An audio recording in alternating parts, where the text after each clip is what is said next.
Nas férias eu sempre vou para a fazenda do namorado da minha tia lá em Minas Gerais.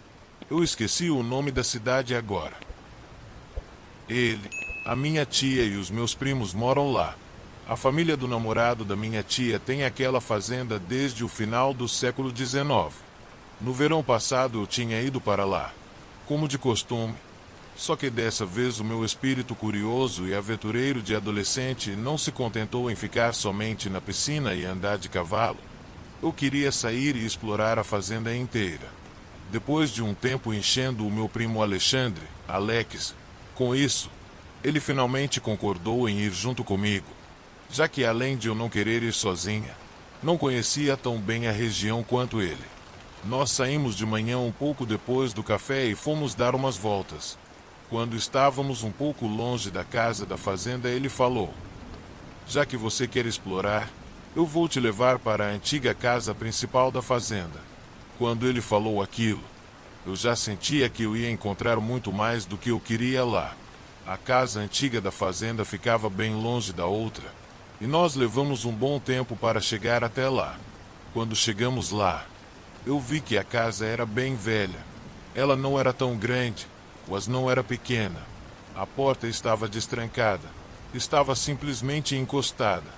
Não era exatamente aquilo que eu tinha em mente quando eu falei que queria explorar a fazenda.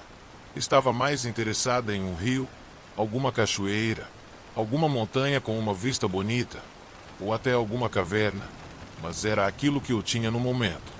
Nós entramos na casa e a primeira coisa que eu notei é que as paredes estavam completamente arranhadas, com umas manchas amarronzadas que pareciam sangue, mas poderia ser tinta velha também, apesar dos formatos delas serem bem estranhos.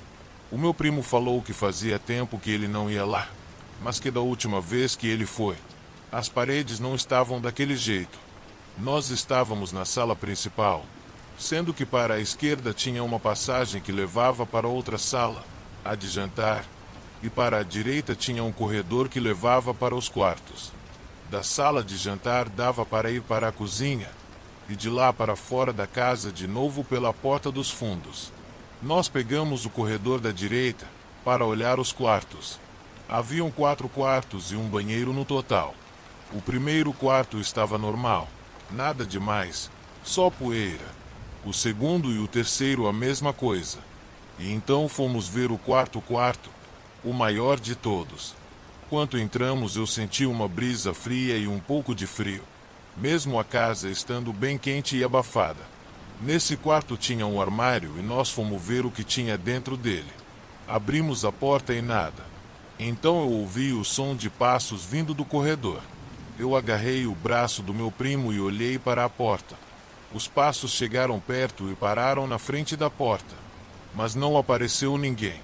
Então eu olhei assustada para ele e saí correndo, e ele veio atrás.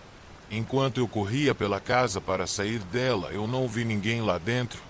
Só vi as nossas pegadas na poeira. Há de mais ninguém, apesar de ter ouvido os passos. Lá fora, na luz do sol, ficamos mais calmos. Eu olhei para ele e ia perguntar o que será que tinha sido aquilo, quando ele começou a gritar, do nada. A única coisa que ele falava era "tá doendo". Eu olhei no braço dele e começou a aparecer um monte de marcas vermelhas e brotoejas. O pescoço dele começou a ficar todo vermelho também. Eu decidi que era melhor levar ele correndo para a casa da fazenda para a mãe dele ver o que era. Antes de sair correndo com ele, eu dei uma última olhada para a velha casa e vi uma fumaça meio cinza na porta de entrada, na forma de uma pessoa. Depois disso eu agarrei a mão do meu primo e saí correndo. Quando nós chegamos na casa da fazenda, a mãe dele viu como ele estava e ficou assustada. Ela levou ele no hospital e deram alguns remédios para ele tomar. O estranho é que no dia seguinte ele já estava bom de novo. Nem parecia que ele tinha tido alguma coisa.